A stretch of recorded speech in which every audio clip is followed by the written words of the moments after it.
समय के साथ साथ राजा कियाराष्ण देव राय की माता बहुत वीर आराध्य हो गई थीं। एक बार वह बहुत बीमार पड़ गई। उन्हें लगा कि अब वे शीघ्र ही मर जाएंगी। उन्हें आम से बहुत था, इसलिए जीवन के अंतिम दिनों में वे आम दान करना चाहती थीं। सो उन्होंने राजा से ब्राह्मणों को आमों को दान करने की इच्छा प्रकट की। वह समझती थी कि इस प्रकार दान करने से उन्हें स्वर्ग की प्राप्ति होगी। सो कुछ दिनों बाद राजा की माता अपनी अंतिम इच्छा की पूर्ति किए बिना ही अमरावत्यु को प्राप्त हो गईं। उनकी अमरावत्यु के बाद राजा ने सभी विद्वान ब्राह्मणों को बुलाया और अपनी मां की अंतिम अपूर्ण इच्छा के बारे में बताया। कुछ देर तक चुप रहने के पश्चात ब्राह्मण बोले, ये तो बहुत ही बुरा हुआ महाराज। अंतिम इच्छा के पूरा न होने की दशा में तो उन्हें मुक्ति ही नहीं मिल सकती। वे प्रेत योनि में भटकती रहेंगी। महाराज, आपको उनकी आत्मा की शांति का उपाय करना चाहिए। तब महाराज ने उनसे अपनी माता की अंतिम इच्छा की पूर्ति का उपाय पूछा। ब्राह्मण बोले, उनकी आत्मा की शांति के लिए आपको उनकी पुण्यतिथि पर सोने के आमों का दान करना पड़ेगा। अतः राजा ने मौ की पुण्यतिथि पर कुछ ब्राह्मणों को भोजन के लिए बुलाया और प्रत्येक को सोने से बने आम दान में दिए।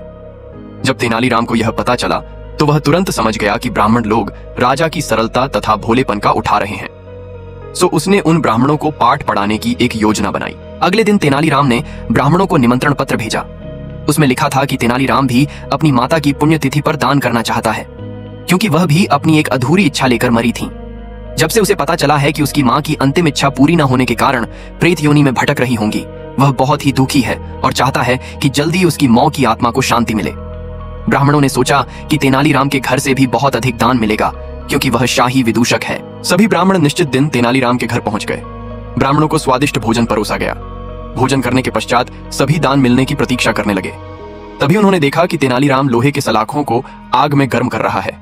पूछने पर तेनालीराम बोला, मेरी मां फोड़ों के दर्द से परेशान थी। अमरावत्यु के समय उन्हें बहुत तेज दर्द हो रहा था।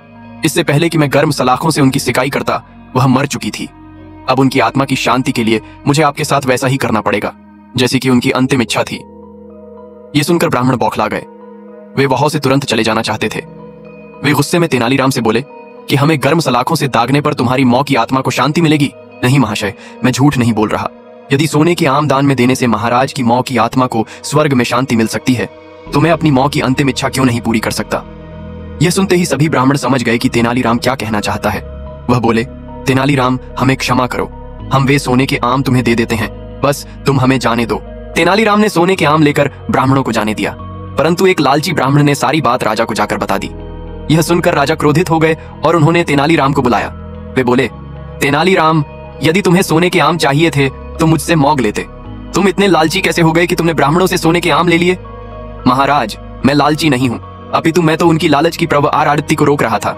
यदि वे आपकी मौ की पुण्यतिथि पर सोने के आम ग्रहण कर सकते हैं, तो मेरी मौ की पुण्यतिथि पर लोहे की गर्म सलाखें क्यों नहीं झेल सकते? राजा तेनालीराम की बातों का अर्थ समझ गए। उन्होंने ब्राह्मणों को बुलाया और उन्हें भविष्य में लालच त्यागने को कहा।